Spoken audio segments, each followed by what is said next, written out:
আমাকে জাতীয় বেতন কমিশন 2025-এর খণ্ডকালীন সদস্য হিসেবে মনোনয়ন এবং নিয়োগ প্রদানের জন্য সর্বপ্রথম ঢাকা বিশ্ববিদ্যালয় কর্তৃপক্ষ এবং বাংলাদেশ সরকারকে ধন্যবাদ জানাচ্ছি।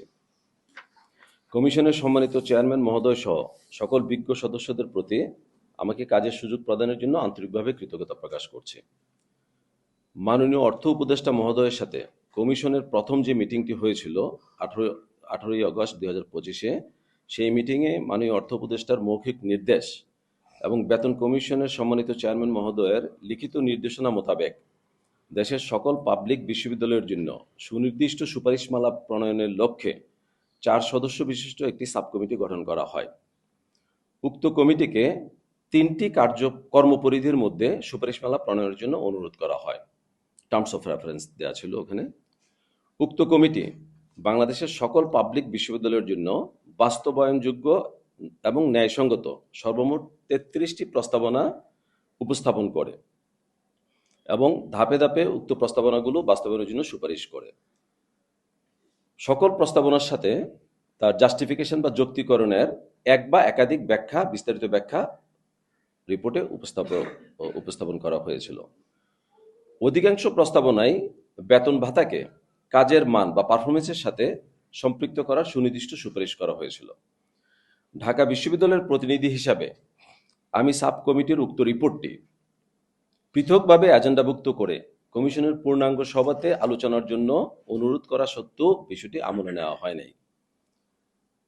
কমিশনের সর্বশেষ সভাতে, মানে বিগত সভাতে 8ই জানুয়ারি 2026 সালে 26 তারিখে যে সভাটি হয়েছে, সেখানে মোটামুটি একটা চূড়ান্ত রিপোর্ট করা হয়েছে এবং রিপোর্টের সারসংক্ষেপ যখন উপস্থাপন করা হয়েছে, সেখানে আমার কাছে নজরে আসছে যে পাবলিক বিশ্ববিদ্যালয়ের জন্য প্রস্তাবিত যে বিষয়গুলো, সেই বিষয়গুলো সম্পূর্ণভাবে উপেক্ষিত হয়েছে অথবা বিবেচনা করা হয় নাই, যা দেশের উচ্চশিক্ষার মান উন্নয়নের জন্য বাধা হিসেবে বিবেচিত হবে বলে আমি মনে করি। এমত অবস্থায় ঢাকা বিশ্ববিদ্যালয়ের প্রতিনিধি হয়ে কমিশনের খণ্ডকালীন সদস্য হিসেবে দেশের পাবলিক বিশ্ববিদ্যালয়ের জন্য কার্যকর কোনো অবদান না রাখতে পারার কারণে আমি উক্ত কমিশন থেকে পদত্যাগ করাকেই উত্তম বলে মনে করি এবং সেই আলোকে অদ্য 15ই জানুয়ারি 2026 তারিখে মাননীয় অর্থ সচিব মহোদয় বরাবর আমার পদত্যাগপত্র প্রেরণ করি। আমার পদত্যাগপত্র যেটা আমি আজকে সকালে প্রেরণ করেছি, সেটার রিসিভ কপি আপনাদেরকে আমি দেখালাম। এটা হচ্ছে আমি পদত্যাগপত্র পাঠিয়ে দিয়েছি সরকারের কাছে, সেটা অলরেডি রিসিভ করা হয়েছে। তো ধাপটা আমি বলেছি যে পে কমিশন এখানে সুপারিশ করবে, এই প্রস্তাবনাগুলো থেকে সুপারিশ করবে, ঠিক আছে? তো সুপারিশ হওয়ার পরে এটা বাস্তবায়নের জন্য আবার কতগুলো প্রসেস আছে, ওটা ক্যাবিনেটে যাবে, তারপর ক্যাবিনেট থেকে আবার একটা সচিব কমিটি হবে, কিছুটা ধাপ আছে, সরকারি যে প্রসেস আছে সেভাবে যাবে। কিন্তু আমরা ওই যে আমি আপনাদের 2015 সালের কতগুলো এক্সাম্পল নিয়ে আসছি এখানে, কেন নিয়ে আসছি? যে এই ধরনের কিছু সুপারিশ 2015 সালে বা আগের কমিশনও ছিল, কিন্তু কখনো এগুলি বাস্তবায়ন হয় নাই। তো এখন কেন বাস্তবায়ন হয় নাই, এতগুলি স্টেপ যাওয়ার পরও বাস্তবায়ন হয় নাই, এখন আপনারা বুঝতে হবে জিনিসগুলো, এটা আমার বলাটা সমীচীন হবে না।